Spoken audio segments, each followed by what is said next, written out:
From cuts to your child's education, This is not going to be business as usual. to mentions of merging some state universities, No merger, no closure. to shutting down hospitals that help the mentally ill. Bad news about Mississippi's budget comes every month as the governor announces sales tax revenues don't meet expectations. Come up with another way. Come up with a better way. But there is another way some of the bad budget news could have skipped the headlines. This is not something that happened overnight.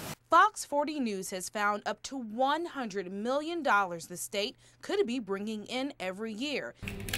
It's the 7% you see on receipts that isn't getting from some businesses to the state. That's not fair to you or me. Everybody should be carrying their rightful load. Kathy Waterbury's the spokesperson for the State Tax Commission. This is the office that counts and collects sales tax, then turns it over to the state to use for education, healthcare, roads, and more. But you can't really see the problem. It's the tax management system software they use to store all that information. It's just plain old, really old. It's going to collapse. Oh, it gets worse. The software used to keep track of billions in Mississippi's money was built in 1971, not one update in 38 years, and it could crap out at any moment. You can only go so many millions of miles on something before it just breaks down. The so-called ancient tax commission's technology isn't advanced enough to keep track of all the businesses that aren't turning in the 7% sales tax that you pay. And this is how the state could be losing the tens of millions we told you about. We also know what it would cost to fix the problem. To bring in up to $100 million year after year, the state would have to pay $30 million one time to replace the old system. We have a very tough situation.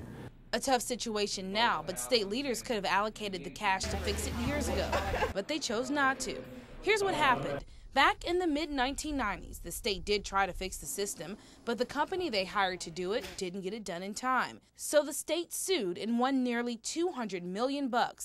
Each year, the state's paid $10 million from that settlement, but not one dime has gone to repairing the tax management system. We made a mistake by not having this problem solved. House Speaker Billy McCoy was in the legislature when the lawsuit went down. Why didn't that happen? Well, it just got used for other things. Again, a mistake. The money, he says, was put into the general fund. Then it got divided among dozens of other state agencies. Sometimes priorities are in the minds of the individuals who are key negotiators. Key negotiators like Senate Appropriations Chair Alan Nunnally and other Budget Committee members. In fact, during the 2009 regular session, Nunnally authored the measure that gave the Tax Commission $10 million to get repairs going for the technology upgrade. And during a news conference for the sales tax holiday weekend in late July, Lieutenant Governor Phil Bryant told me he thought it was a done deal. We're going to update the computer system. We put some funds into it this year, and hopefully we will put additional money into it next year. Oh, not so fast. Later in the session, the Appropriations Committee cut out millions for the tax management upgrades. I went back to Bryant. That didn't work out. At the end of the day, in the budget process, we could not come up, quite honestly, with another $30 million.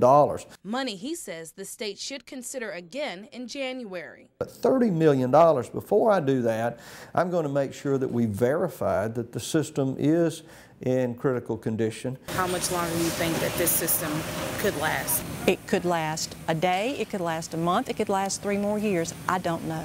We don't know. And every passing second like a ticking time bomb. Each moment losing tax dollars that could be put into your kids' schools or stop the need for university mergers or making sure hospital doors stay open for the sick. When it was built, they never anticipated what we would be seeing today. Now, Tax Commission officials tell me the state would recoup the cost of getting a new system in the first year of its use. And after that, the state would begin to receive tens of millions of dollars in additional tax revenue. Now, tomorrow on Fox 40 News at 9, I talked to Senate Appropriations Chair Alan Nunnally about his plans to get the system fixed this time around. Kathy?